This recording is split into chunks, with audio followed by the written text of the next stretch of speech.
There's an interesting metaphor that seems to be evolving through social media. You might have seen it. It's the metaphor of the semicolon.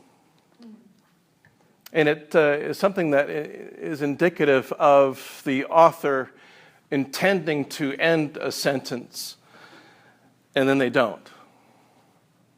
And the semicolon being metaphorical to that idea.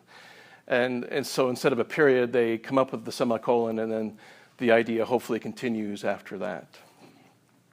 I think it's a fascinating metaphor. In fact, I'm considering having it tattooed, just a semicolon, just on my, just right here, just as a reminder in that respect. And it can be applied to all sorts of ideas, one of which being those who contemplate suicide. That instead they choose, instead of the period, they choose the semicolon to continue that sentence there. Which I think is a very apt description there. I'm going to apply it more so to the idea of faith and certainty. Certainty maybe being the period, faith perhaps being the idea of the semicolon. But don't worry, I'm not going to wax religious here. I'm going to tell you a couple of missionary experiences, but they're certainly not faith promoting by any stretch, so not worry, not to worry along those lines. A while ago, filmmaker Helen Whitney graced our campus at Dixie State University. She is the producer behind several documentaries, one of which having to do with the events of 9/11. Another one having to do, which one that you might have seen on PBS, called The Mormons, for which she took flack from everybody, not just Latter-day Saints, but non-Latter-day Saints as well, which in my opinion is always the mark of a good documentarian, to raise the ire of everybody who watches what's going on. Helen did some interesting research with that, and to give you some background, she's pretty secular. She's not a believer, and as such has a pretty unique lens through which she does her research. And as she put together this documentary that was to tell the story of the Mormons, not to be confused with the latest one called Meet the Mormons, because that's an entirely different story, an entirely different perspective with this whole idea. She was compelled to attend several meetings of the Latter-day Saint faith. This was in the Manhattan area. And she happened to show up on the first Sabbath of the month. And if you're familiar with Latter-day Saint ritual, that first Sunday is when those members who feel so convicted stand and bear witness to what it is that they believe. And this was astounding to Helen because of that confession, because of that declaration of certainty. I know. These people didn't speak in terms of, I think it's true, I believe it's true, I hope it's true. They spoke in terms of being convicted without a shadow of a doubt. I know is true. And in her study, and in mine as well, as I look at this whole idea of religion, I don't know of another congregation that is as convicted as Latter-day Saints are. Which is fascinating because if you look at the tenets, the concepts of the idea of faith, having certainty is completely contradictory to that notion. It's a foregone conclusion then. What's the point of having faith? August is a terrible time to be a Mormon missionary in France because nobody's home. They've all left the country. August is their vacation time. I can't think of many months, actually, that make a good month to be a missionary in France. But and I love France. Not to go through and deride the culture or the people, because I love, it's my home there. I love the people, and not because I served a mission there. This was in 1981, August, the first week of August. And we were knocking on doors and finding nobody home. They've all, for the most part, made the pilgrimage, except for a few people who were extraordinarily upset. And I don't know if they were mad because we were bugging them on an August morning. We were rebuffed several times at each door, and finally some woman said, "How can you? Comment ça se fait que vous croyez en Dieu? How is it that you believe in God?" I said, well, that's kind of what we're here to tell you. She was passionately angry. And she said, do you not know what happened yesterday? And, of course, we're not allowed to know what happens on any day. And she explained to us that 44 school children were killed in a bus accident in Born, France. They were on their way to the Alps, along with everybody else leaving France, to go on vacation, to go to a camp up in the Alps. It was a camp that was subsidized by the French government for children who did not have the means to leave on vacation. 3 busloads of kids. 2 cars made an error in changing their lanes. And in that error, one of the buses collided into the 2 automobiles and pushed them into the bus up in front. And it all ended up in a huge fireball and took the lives of 56 people, 44 of which were children.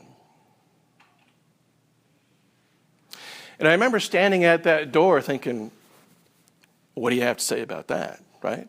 I didn't understand the whole concept of the accident and the reason why the anger was there. But certainly that question began to resonate. How is it that you can believe in God?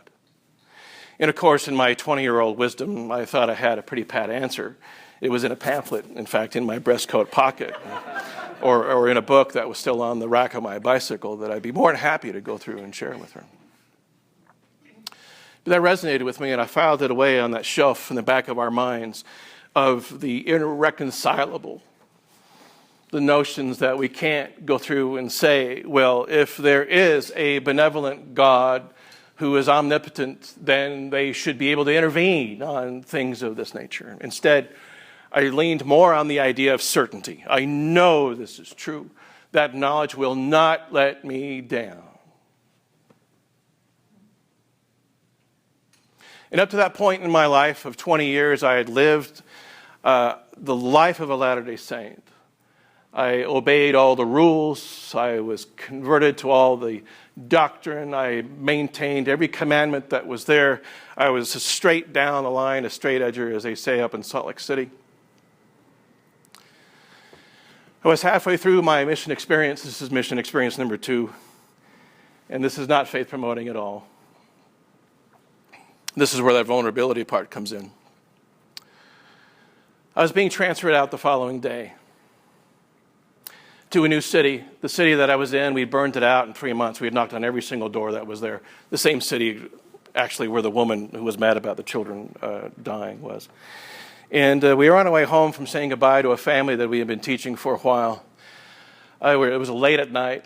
We were about 100 yards away from our apartment, which was on Rue Carnot, a 4-lane boulevard that bisected the little town of Tourcoing, France, up on the Franco-Belgian border.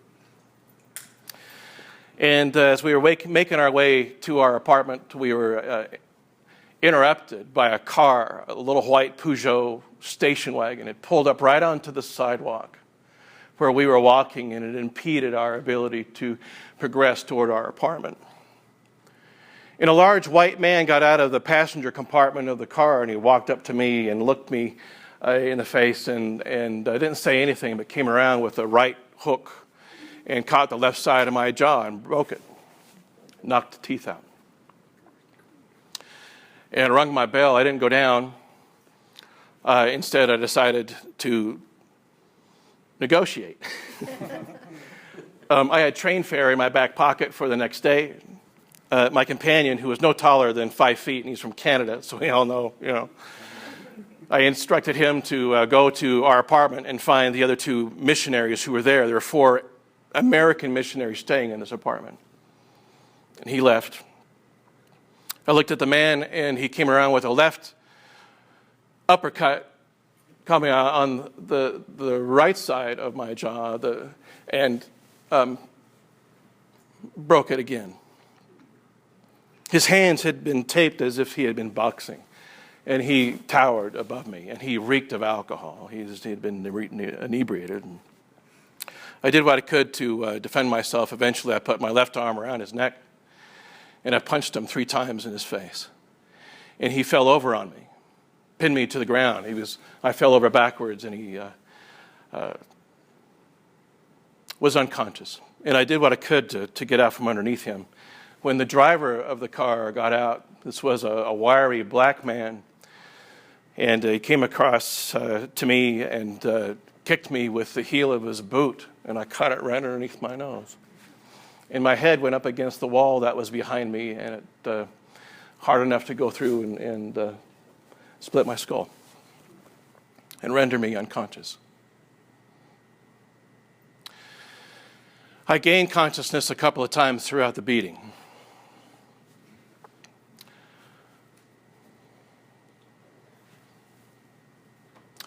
They took me into the little Peugeot and away from the four-lane thoroughfare of Rue Carnot into a little deeper part of the city of Tourcoing. And they dragged me out and pinned me on the back of the automobile with the hatch open.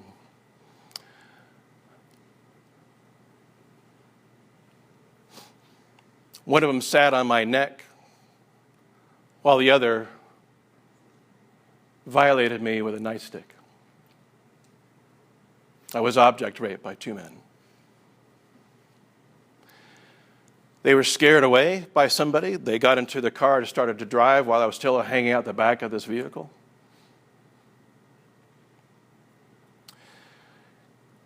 And the flesh on the tops of my knees and the bottom parts of my thighs was starting to peel away.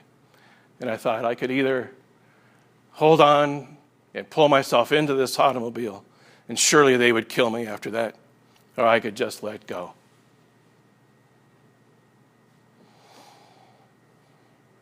So that's what I did. I know of the exact place where that happened. Thanks to Google Maps, we can look up all this kind of stuff and go through and see it. I've been writing about this on a blog that I keep called I'm No Saint, under the chapter called Derailer, which gets into the reasons why I'm here talking to you about this today. I pulled myself off the road. I pulled my pants back up as much as I possibly could. I racked in pain the injuries I had sustained. My jaw was broken in two places. My nose was broken. My ribs on one side of my body were cracked or broken. My pelvis was traumatized. My coccyx was broken in three places. And my genitals had been traumatized to a point where it was just extraordinarily painful. And I rolled over onto my back and I looked up into that sky and I said, "Where are you?" Because I had it drilled into my young mind up until that point and even beyond, that all blessings are predicated upon obedience. That everything we do, all the tithes that we pay and all the home teaching visits, everything is predicated upon obedience, and those blessings will come. The protection will be there. The problem with that promise is when it is unfulfilled, the attention doesn't go to God, the attention goes inward. I must not be good enough to have that protection. I must not be worthy enough. I must have broken a rule somewhere that I was so careful to go through and take care of. We have a tendency to go through. And that's the problem with this concept of the period versus the semicolon. I knew. I had to have known. I'm knocking on people's doors and I'm telling them, I have something here that's going to change the rest of your life. And yet, the promises didn't unfold. And it sounds like a typical 20-year-old that I might be feeling entitled, perhaps, to something based on the way I was behaving, based on the way I was living, based on the sacrifices, in fact, that I was making as a missionary. And it was so easy to turn to God and say, "What up with you, man? Why did this?" And that's the stupidest question I asked, is why? Because that ties to that period. That ties to that idea of certainty. That ties to, I deserve to know. If I know, then I should know. I should have that pat.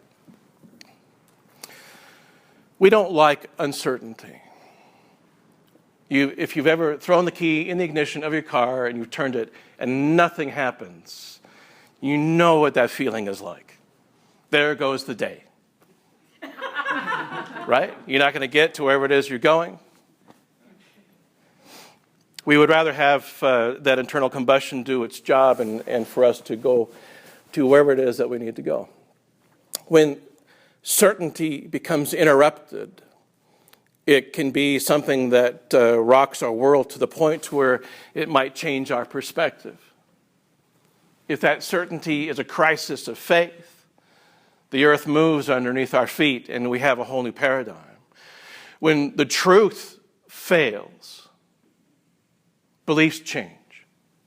So there's this dichotomy of that period, the semicolon, that happens somewhere along the way. When I got home off my 2-year extended religious vacation, I served out my whole time. Actually, it was only 18 months. It was in that really weird time. Yeah. Carlisle, were you in that time? Were you? So you did the 2-year, the whole 2 years. I had the 6-month benefit there. It's fascinating. For years, I've dreamt about going back and serving out the last 6 months. There, as if there's, again, this shows you how conditioned we are, as if I owed it still. That's what I signed up for. I wasn't able to do it. And then, anyway, if you don't know, the church changed missionary service for a year, from 2 years to 18 months, and then they restored it back to 2 years again. Anyway, I'm getting beyond myself. So I came home and made a decision to live life on my own terms and not anybody else's, including an organized religion. That didn't last very long because I fell in love with this remarkable woman who became the mother to my kids. And we thought perhaps that we would go through and seal things up, make this an eternal kind of a thing. So I was reinstated back into the graces of the LDS religion. And we decided to be sealed in the LDS temple. If you're not familiar with LDS theology, there's a concept that with a restoration of a gospel, along comes also the power and authority to seal things up unto God. And there is a surety, a certainty that goes along with that many people find an enormous amount of comfort in. Go to any funeral, any Latter-day Saint funeral, and you'll see an exercise of that. It's a good thing you have the plan of salvation. It's a great thing that you know.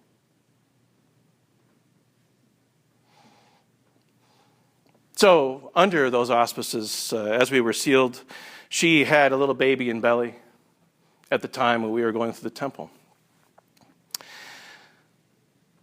When he was born, our son, our oldest son, his name was Barrett. He was exhibiting a number of different symptoms that had everybody in that delivery suite pretty acutely aware of what was going on. I'm trying to be euphemistic here, and I don't know why. He was seizuring. He wasn't breathing. He was blue. His legs were stiff. There was obviously something amiss here.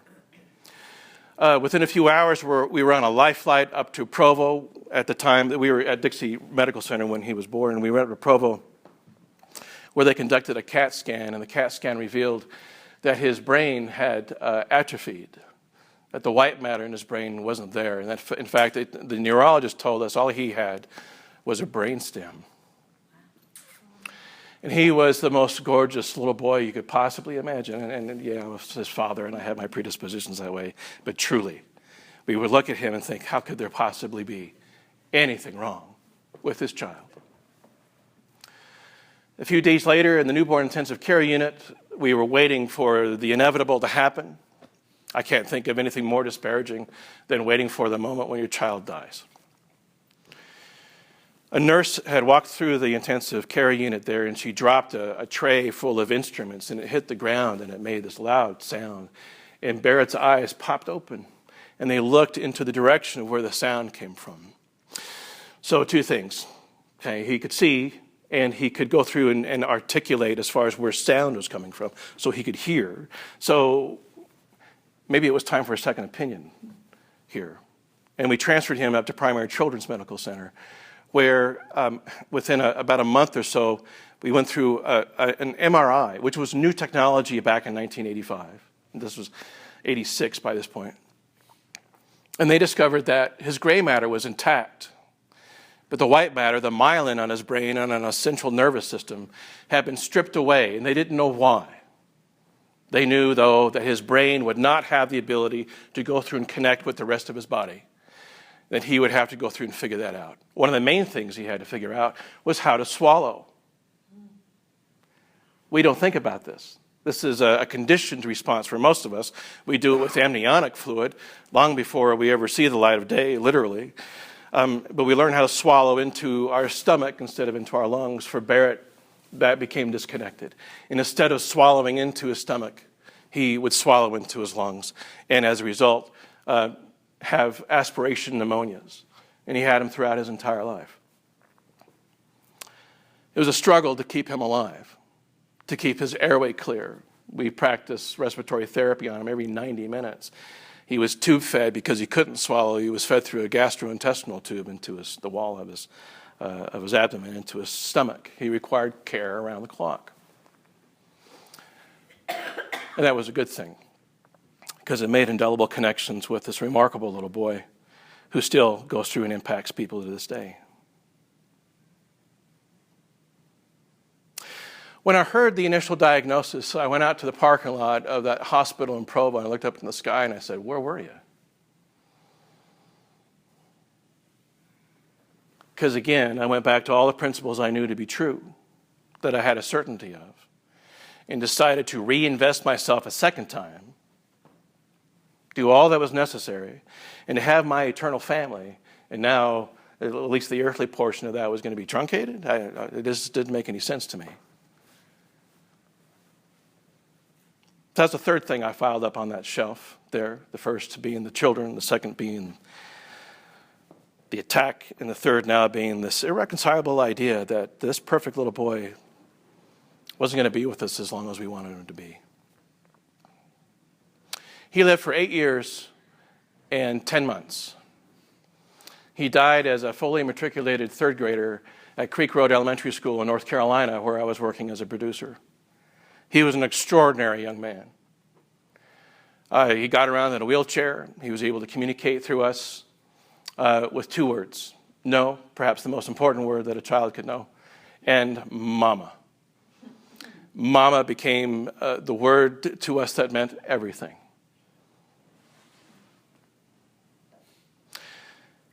He passed away due to complications of a pneumonia. His lungs had given up.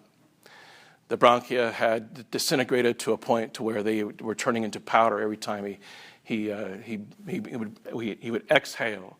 Powder would come out.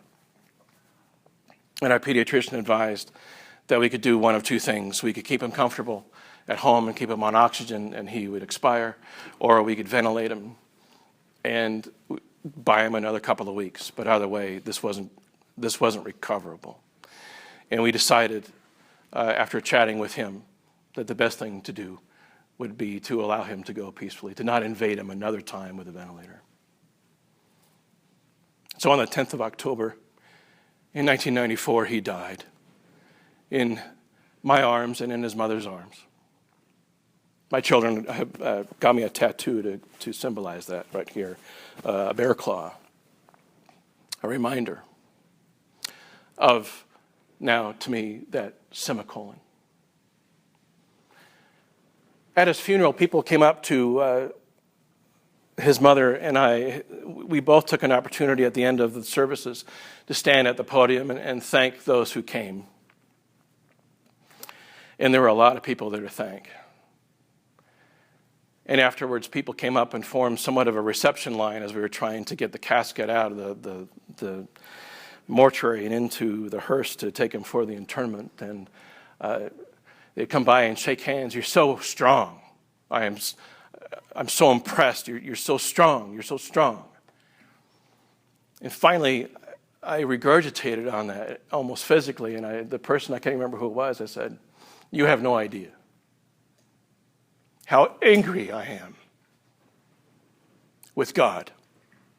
I am burying my son. I'm not strong, I'm putting up a face," because we all expect that. We all expect that period. We all expect that knowing, that grace of the salvation of the plan. Aren't you glad? No, I'm not. Because what worked for so many people as far as that idea of certainty failed me on that day. And not just me. It failed his mother. It failed many people around us. In fact, I believe if we had the courage to face that very idea, we wouldn't find it to be very successful at all. And as a result, we look at grief as something that we just get over, as something that eventually it will pass. And if you grieve, you know the fallacy of that. You know that grief, while in its frequency might lessen, in its intensity, it always stays the same. It doesn't change. We might learn how to deal with it better. We might learn how to get out of bed a little bit easier. We might learn how to speak about things, but that intensity doesn't go away.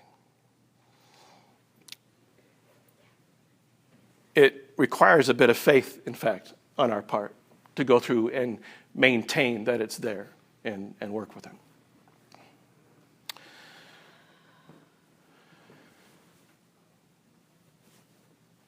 I reached a point to where I had to make a third decision, the third time I decided to leave the faith. Was when his mother came to me and said, I don't want to do this anymore. And asked me for a divorce. And at this point, we brought into our lives two more remarkable children, my son Christopher and my daughter Addie, who's with us here today. And with that declaration, there was an evaporation of anything eternal, of any concept of certainty, because we all have our free agency. We all have the ability to go through and make choices on our own. And now my companion was making a choice to go through and branch out on her own, taking away that choice from me. But that's how these things work. There is no certainty that that choice is going to be maintained. There's only that semicolon and waiting for what that phrase might be next as it progresses along. That was on the 10th of September. On the 11th of September, the World Trade Center came down. And I rushed home from campus to intervene with my son Christopher, because I knew he'd be glued to the big screen in our living room and watching that over and over again and thinking it might be some new terrorist movie. And sure enough, that's where he was, and I dragged him outside of our house. We lived on a quiet cul-de-sac at the time, and I sat him down and I said, we need to talk about this. So he talked about extremism. And he's a remarkably bright kid and was able to go through and pick up on the nuances that I was trying to tell him about the men who flew the aircraft into those buildings. And we were just understanding then what was truly going on as well.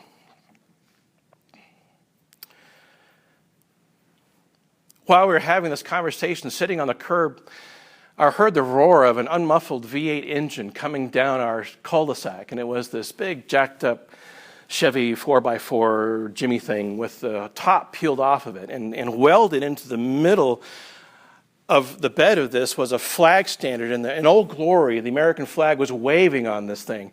And they came down our street, barreling down there, and spray painted on the side of the truck was, and forgive me, "Fuck the Arabs." Oh, no. And it went down and went into the cul-de-sac and came around and then came back, and on the other side, the same thing was spray painted on the side of the truck. And Chris turned to me and said, "Are we extremists?"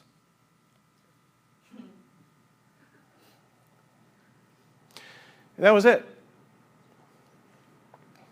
For me. That was enough. That was the thing that sealed the deal for me when it came to this concept of certainty. And I decided to embrace the dissent side instead, the semicolon side. And I realized that I had to eradicate a lot of thinking and a lot of conditioning, and this took a lot of time to go through and do. The first thing was that I had to not live my life in a way where I could be found worthy to see my son again, because that was a ridiculous idea based on this concept of certainty. I would rather have to exercise a modicum of faith and trust that whatever powers may be, and I can't deny that they're out there, whatever is out there would enable us to be together again at some point. I know he's still kicking around. He's manifest that to me, and I can't go through and deny that. The second thing I had to do in embracing the semicolon was to understand that the labels of good and bad are completely arbitrary. Yes, we have a moral compass, and yes, we have this idea of ethics, and we have perhaps ingrained in ourselves, there's a great debate as we look at the idea of the deterioration of religious freedoms, of whether or not somebody who is raised without the influence of deity can be moral. And I'm preaching to the choir here. I think we understand that, but there's still this concept. And I had to go through and rewire my thinking. That I wanted to be good for goodness sake, not good for a statistic, not good because my neighbor might judge me otherwise, and not good because I'm following a commandment, or not good because I'm going to store up some kind of reward in heaven. It had to be simply for the idea of being able to ameliorate somebody else and myself along the way. And that's tough after 40 years of conditioning to go through and start unraveling that, to get to a point of accepting that what I didn't need was something concrete and solid and predictable. And while that brought me all kinds of comfort at one point in my life, that I'd be together again with my eternal family in heaven, I am more at peace with the idea that what I don't need is that certainty. Instead, and the irony here is delicious, what I need is just a little bit of faith. Faith in myself, and faith in you, faith in the people who are around me. And there are times when that's challenged.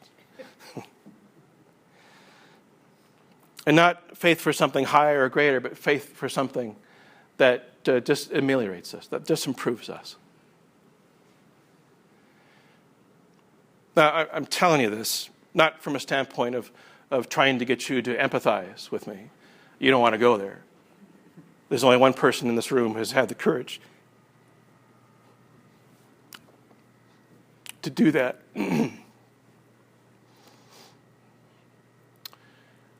I'm just here to tell you that it doesn't get better, you get better. There's a campaign that came out, and I'll end with this thought, a couple of Christmases ago, in response to the bullying that was happening, especially amongst those who are homosexual, gay, gay, lesbian, transgender, queer. And a social media campaign grew out of this. A number of speakers were talking about it gets better, it gets better. And I put this up as a tagline as a New Year's Eve wish on Facebook, and then right immediately after I thought, bullshit. It doesn't get better. It does what it wants. My life has done what it wants to, regardless of the choices, regardless of the commitments or the commandments, regardless of anything. It did what it wants to do. And how I decided to respond to that was then at my choice. It doesn't get better. I was able to go through and get better and find peace in unraveling all those years of conditioning and understanding that I have some control here.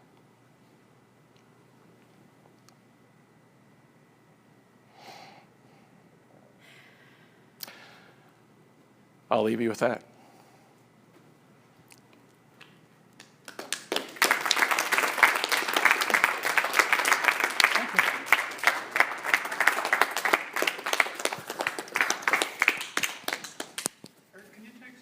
I would be happy to. Okay, that was wonderful, and I think I speak